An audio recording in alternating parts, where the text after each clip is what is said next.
Hello, welcome everybody. Okay, so we're getting into this thing today. What are we talking about? Discipline, spirit versus flesh. Now I'm going to go into some things. Some of y'all might be new to this channel, to this room. We speak about mature things here. So you have to be mature and ready to listen and grow.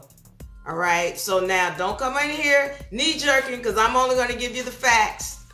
I'm only going to give you the facts. Let's do this thing. First thing I want to get on is we're talking about living healthy.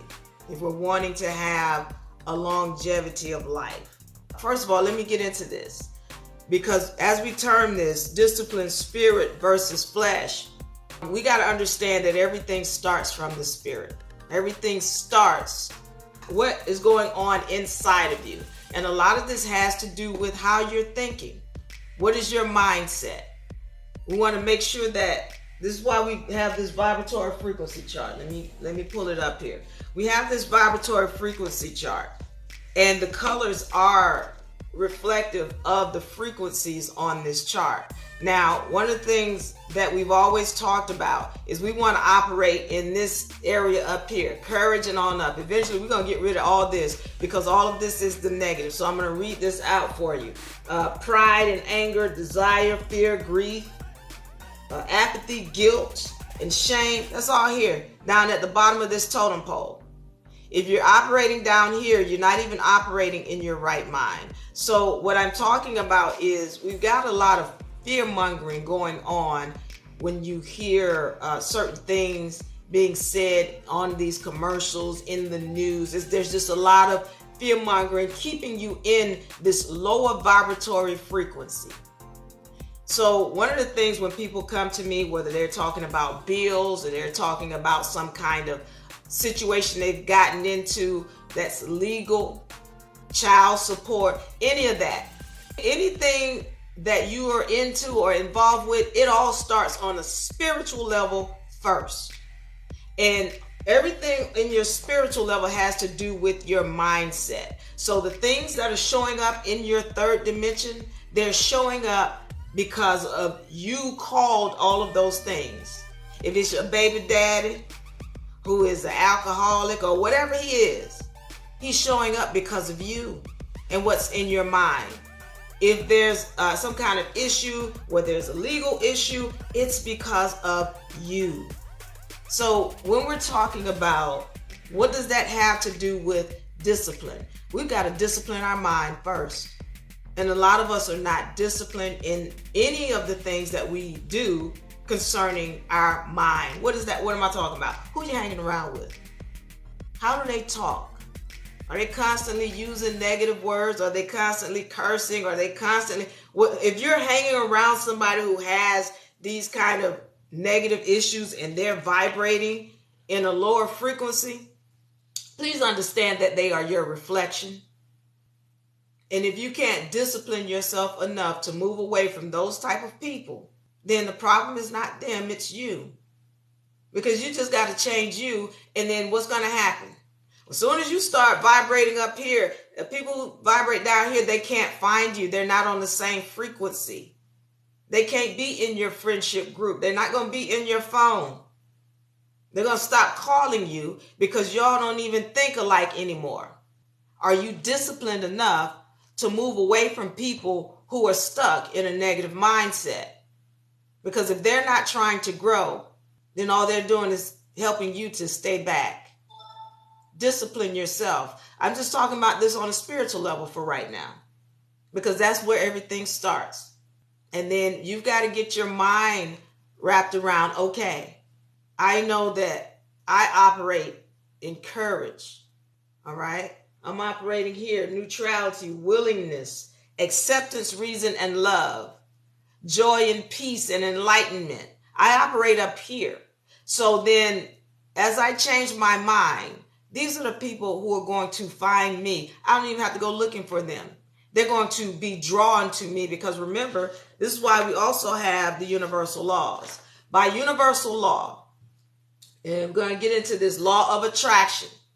Everything that's coming to you, you're receiving it because you attracted it. You attracted it because of your mindset. All right?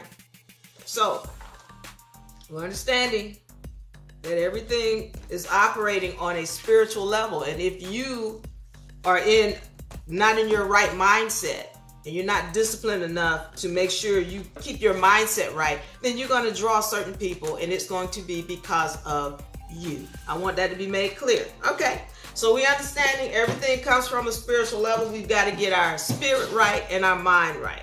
All right, I want to get into this next part of it because we're talking about discipline, spirit versus the flesh. Let's talk about what spirit is and what the flesh is. Now, you'll hear some people say, well, it's all the same. Mind and spirit and body, and it's all one. Okay, let's be clear. Some of you all know this if you're in the church or what have you. We are spiritual entities. Okay, we are having a human experience. You are a spiritual entity having a human experience. But those of us, and I'm going to go a little bit deep, some people might not be familiar with this channel or what we speak about here.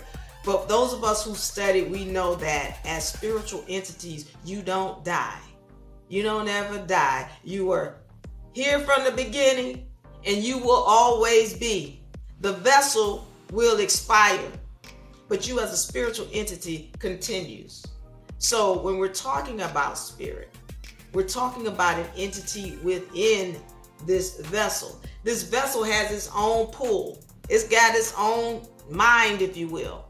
But the problem is with this brain, it's the ego. We don't listen to the spirit. So let's understand what the spirit is. The spirit doesn't need food. It doesn't need light. It doesn't need water. It produces its own energy.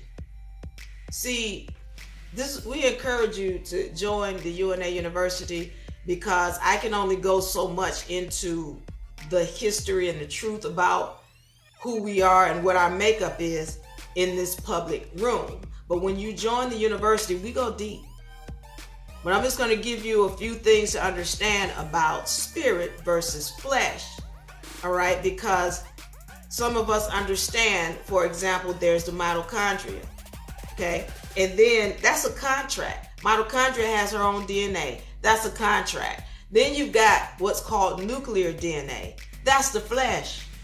That's the contract for the flesh. That contract determines, okay, you got 2 eyes, you got 2 arms, they're gonna be this long, you're gonna have this shaped head, you're gonna be this tall. That's what the nuclear DNA says. That's the flesh.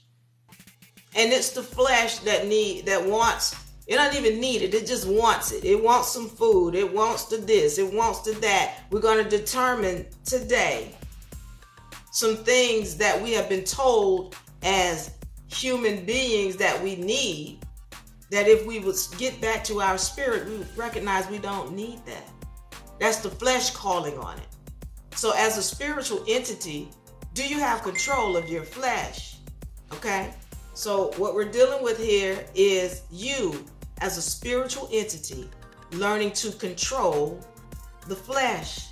Because we've gotten so far away from spirit, this society has told us that we need things and that we need to do things that we really don't. So we're addicted to so many things, and we have a lack of discipline, which is what causes our lack of longevity in these vessels. I do appreciate your comments. So if you have comments, please put them in the comment section. If you have any questions, I will get to them today.